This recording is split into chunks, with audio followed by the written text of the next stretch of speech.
देखिए ये M dash एक अवतल दर्पण है या कॉनकेव मिरर है। इसको कौन सा मिरर कहेंगे? कॉनकेव मिरर या हिंदी में कहेंगे अवतल दर्पण। बोर्ड पर सब लोग ध्यान दीजिएगा। ये जो बीच वाला भाग है इसको ध्रुव कहते हैं या पोल कहते हैं। क्या कहते हैं बच्चों? ध्रुव कहते हैं या पोल कहते हैं। और ये जो देख रहे हैं आप क्या कहलाता है बच्चों?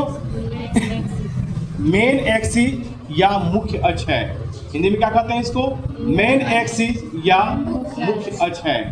ठीक है, सुनिए, यहां से एक रे ऐसे चलता है ऐसे, ठीक, और चलने के बाद यहां पर ऐसे मुड़ जाता है। ठीक है, चलने के बाद यहाँ पे ऐसे रे चलता है ऐसे और ऐसे मुड़ जाता है टकराने के बाद यहाँ पे। ठीक है, यानी कहने का मतलब ये है कि एक रे है, यानी ये मिरर है। मिरर का मतलब आईना, आईना तो चेहरा देखते हैं ना, वही आईना है। तो कह रहा है कि हम एक रे जो है इस तरह चलता है और ऐसे मुड़ जाता है। मेन एक्सिस के जहां काटता है उसको कहते हैं एफ, यानी मेन फोकस। क्या कहते हैं बच्चों? Main focus. तो बीच में एक हम अभिलंब डालते हैं, इसको कहते हैं रिफ्लेक्शन। लॉ ऑफ रिफ्लेक्शन बताइए, किसको पता है law of reflection? Law of reflection मतलब कि परावर्तन के नियम। परावर्तन के नियम क्या होता है? आपतन कोण परावर्तन कोण के बराबर होता है, यानी आने वाली जो रे है उसके साथ जो एंगल बनता है ये वाला और ये वाला बराबर होते हैं। ठीक है, ये आई, ये आर, ये भी आई। सुनिए, तो P से लेके F तक का जो डिस्टेंस है यानी दूरी है उसको हम स्मॉल f मानेंगे। क्या मानेंगे बच्चों? Small f। P से लेके C तक का जो दूरी है उसको हम मानेंगे स्मॉल r। ठीक है, स्मॉल r। तो अब देखिए, तो इसको लिखना होगा तो हम लिखेंगे, जो बात अभी हम बोले हैं वही बात को लिखा जाता है। ठीक है, क्या लिखेंगे? माना कि एम डैश एक अवतल दर्पण है या कॉनकेव मिरर है।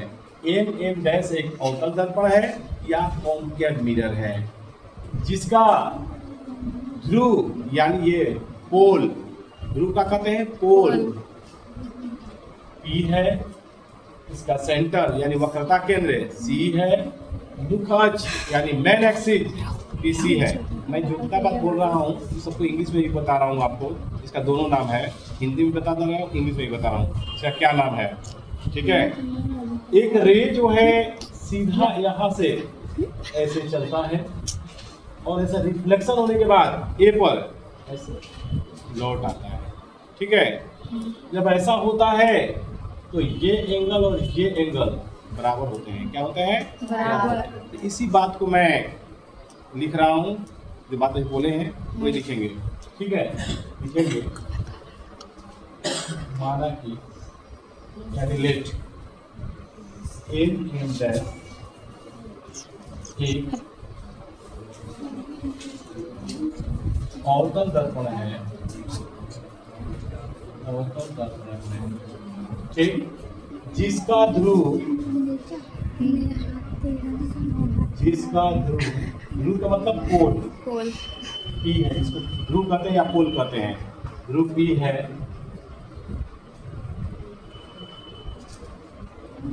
वक्रता केंद्र C है,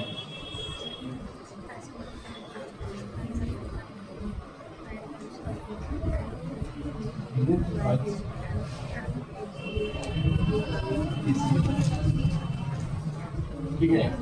P से लेके F तक की जो दूरी है, P से लेके F तक की दूरी का मानेंगे स्मॉल f। क्या मानेंगे बच्चों? Small f। P से लेकर C तक का जो डिस्टेंस है, P से का मानेंगे R। क्या मानेंगे? R। ये बताइए, लिखेंगे कि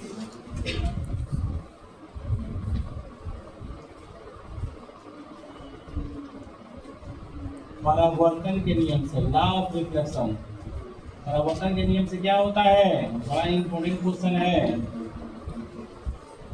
परावर्तन का नियम क्या होता है जानते हैं बच्चों? परावर्तन का नियम होता है कि आपतन कोण परावर्तन कोण के बराबर होते हैं। यानी आने वाली जो ये रे है, ऐसा पढ़े होंगे, ये वाला ऐसा फिर हमारा बताए थे, ठीक है? तो ये एंगल और ये एंगल बराबर होते हैं, पढ़े थे लॉ ऑफ रिफ्लेक्शन में। तो वही बात है, ऐसे ऐसे पढ़े होंगे आप, बुक में आपका होगा, शुरुआत में बताए थे आप लोग का परावर्तन के नियम। ये देखिए ये वाला ये क्वेश्चन आप लोग कराए हुए थे, देखिए ये वाला, ठीक है? तो उसमें यही बताए थे कि ये एंगल और ये एंगल क्या होते हैं, बराबर होते हैं। इसमें भी वही बात है, ये एंगल और ये एंगल बराबर होते हैं, यानी ये एंगल का मतलब कोण यानी कोना बराबर होते हैं। सुनिए, तो ओ ए सी क्या हो जाएगा बच्चों, ओ ए सी बराबर हो जाएगा सी ए एफ के, क्या हो जाएगा, सी ए एफ के, ओ ए सी बराबर होगा सी ए एफ के, यानी ये एंगल और ये एंगल बराबर हो गया। इसको मानेंगे इक्वेशन 1। क्या मानेंगे बच्चों, इक्वेशन 1। देखिए कभी भी अब क्या होता है कि ऐसा जब फिगर बनता है ऐसा, तो एक एंगल बराबर होते हैं, ऐसा एंगल जब बनता है तो इसको कहते हैं एकांतर कोण। क्या कहते हैं बच्चों, एकांतर कोण। देखिए यहाँ पर देखिए फिगर बन रहा है, जेड बन रहा है, देखिए ऐसे जेड बन रहा है, तो जेड ऐसे बन रहा है, देखिए जेड बन रहा है। तो जेड का निर्माण करने वाली जो दो कोना होता है वो बराबर होता है। तो ये एंगल और ये एंगल क्या होते हैं, बराबर होते हैं। तो देखिए इसमें क्या नाम है, ओ ए सी, क्या है, ओ ए सी बराबर होगा कि ए सी एफ के, ए सी एफ के इक्वेशन, ठीक है? वो इसमें लिख लेंगे हम एकांतर। अब देखिए ये लिखेंगे कि समीकरण 1 एवं 2 से, क्या लिखेंगे बच्चों, समीकरण 1 एवं 2 से फ्रॉम द इक्वेशन 1 एंड 2। देखिए दोनों में LHS बराबर है, यानी इधर वाला दोनों का बराबर रहता है, तो इधर वाला भी क्या हो जाता है, बराबर हो जाता है। यानी ये दोनों हट जाएगा और ये दोनों बराबर हो जाएगा, यानी हो जाएगा सी ए एफ बराबर हो जाएगा ए सी एफ के, समीकरण 3। देखिए कौन कौन बराबर आ गया, सी ए एफ है आ गया, तो सी ए एफ बराबर आ गया ए सी एफ के। एक ट्रायंगल का जब किसी ट्रायंगल, देखिए ये ट्रायंगल बना है ऐसे, इसका दो एंगल बराबर है, और नियम कहता है कि जब किसी त्रिभुज का दो कोना बराबर होता है ना, तो कौन सा त्रिभुज बराबर होता है बताइए। इस एंगल का अगर ये एंगल बराबर हो चाहिए तो कौन सा त्रिभुज होता है, समद्विबाहु, ठीक है, आइसोस्केलेन ट्रायंगल, ठीक है, आइसोस्केलेन ट्रायंगल। आइसोस्केलेन ट्रायंगल के मतलब क्या होता है, इसके दो एंगल क्या होते हैं, बराबर होते हैं। यानी जब जिस त्रिभुज का, जिस ट्रायंगल का दो कोना बराबर हो, दो एंगल बराबर होता है, उसके दो साइड भी बराबर होते हैं। तो सवाल में देखिए यहाँ पर जो ट्रायंगल बन रहा है, ये एंगल बराबर है, तो निश्चित है इसके दो साइड भी बराबर होगा। क्या होगा, दो साइड, यानी ये साइड बराबर होगा ये साइड के, यानी हो जाएगा, लिखेंगे त्रिभुज ए सी एफ समद्विबाहु त्रिभुज है। ये त्रिभुज कौन सा हो गया, समद्विबाहु। और जब त्रिभुज समद्विबाहु हो जाएंगे तो उसके दो भुजा भी बराबर होगा, दो भुजा का दो साइड भी बराबर होंगे। यानी ये एंगल देखिए ऐसा ट्रायंगल बन रहा है, आप देखिए ऐसा ये बन रहा है ऐसा, तो इसके ये कोना और ये कोना बराबर है, काला है, सी ए एफ बराबर है सी एफ के। तो ये कोना जब ये कोना बराबर होता है ना, तो इसके दो साइड भी बराबर होते हैं, यानी ये साइड बराबर होगा ये साइड के, यानी कहने का मतलब कि एफ बराबर होगा सी एफ के, एफ बराबर होगा सी एफ के। अच्छा ये लिखेंगे जब ए पी के काफी निकट हो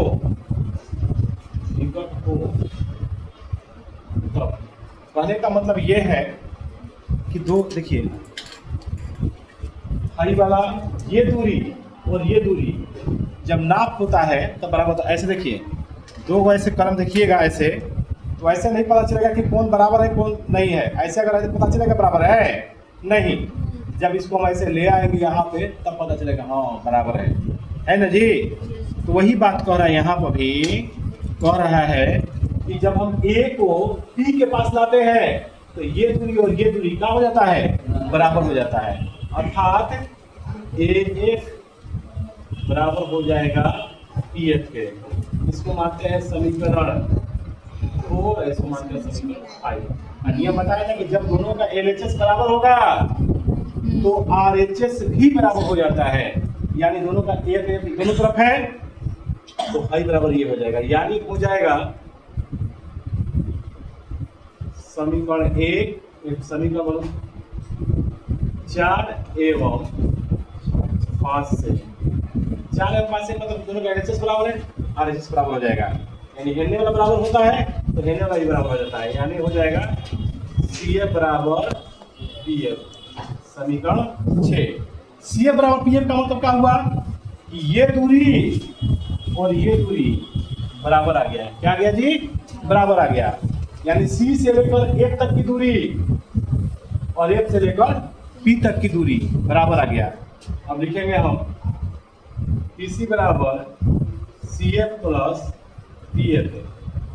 यहाँ PC बराबर CF दिया है CF, तो CF किसके बराबर है, PF के। यहाँ पर लिख लेंगे PF, लिख लेंगे PF।